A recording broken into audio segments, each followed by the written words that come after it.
ప్రస్తుతం భారతదేశంలో manual resources కొరత, మానవ వనరుల కొరత. మనుషులు ఎక్కువ ఉన్నారు, వనరులు తక్కువగా ఉన్నాయి. అదేంటి తేడా అంటే కావలసినటువంటి జ్ఞానం ఉండట్లేదు.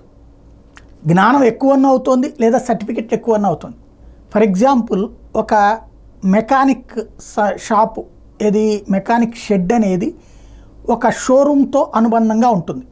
అంటే ఒక కార్ల షోరూమ్ ఉంది, ఒక 2 వీలర్ షోరూమ్ ఉంది. దాంతోపాటు మెకానిక్ని కూడా ఏది ఆ కార్ల రిపేర్ చేయడం కానీ, సర్వీసింగ్ చేయడం కానీ, అమర్చడం, ఈ పనులన్నీ కూడా వాళ్ళ లోపల ఉన్నటువంటి సెంటరే చేస్తుంది. దాంట్లో మెకానికల్ ఇంజనీరింగ్గా చేసినటువంటి వ్యక్తి వెళ్ళడు. బీటెక్ చేసిన మెకానికల్ ఇంజనీరింగ్ చేసిన వ్యక్తి అందులోకి వెళ్ళి జాయిన్ కాడు. ఎందుకని? అక్కడ వాళ్ళందరూ తక్కువ వాళ్ళు అనేటటువంటిది తను కూర్చుని డిజైన్ చేయగలిగేటటువంటి స్థాయిలో ఉన్నాను అనుకుంటాడు. అక్కడ ఇతనికేమో ఏదో వేరే కంపెనీలో ఓ 25,000 జీతం వస్తుంది. అదే ఇక్కడ వచ్చేటప్పటికి పాలిటెక్నిక్ చేసినటువంటి, లేదా అసలు ఏది చెయ్యనటువంటి ఆ పని తెలిసినటువంటి కుర్రోడికేమో 30,000 40,000 జీతం వస్తుంది. ఇలా ఉన్నది ప్రస్తుతం దేశంలో పరిస్థితి. నేను చాలాసార్లు ప్రస్తావించాను, అన్ని వృత్తులలో ప్రజల్ని ఎంకరేజ్ చేయాలి. మెయిన్ ఏమైందంటే గౌరవించడం మర్చిపోయాం మనం.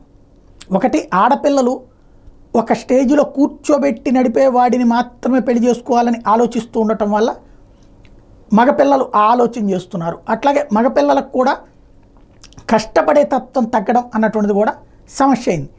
వీటి పర్యవసానం మనుషులు దొరకట్లేదు పరిస్థితి. పాలిటెక్నిక్, ఐటీఐ వాళ్ళకి అసలు దొరకనటువంటి పరిస్థితి. ఇప్పుడు పాలిటెక్నిక్, ఐటీఐల వాళ్ళకి ఉద్యోగాలు ఇచ్చేటటువంటి క్రమం పెరుగుతోంది. ఎందుకంటే ఇండస్ట్రీస్ పెరిగితే ఆయా వర్కుల్లో ఉండేటటువంటి వాళ్ళు, ఇదివరకు ఏ అర్హత లేని వాళ్ళకి ఇచ్చేవాళ్ళు ఇప్పుడు అర్హతలు పాలిటెక్నిక్, ఐటీఐ కింద ఇస్తున్నారు. ఇలాగా 25,000 మందికి ఏకంగా స్టాలిన్ ప్రభుత్వం ఒక చక్కటి అడుగు వేసింది. పాలిటెక్నిక్ పూర్తి చేసినటువంటి వాళ్ళకి 25,000 మందికి ఉద్యోగాలు ఇచ్చింది, ఒకేసారి ఇప్పించింది వివిధ కంపెనీలతో మాట్లాడి.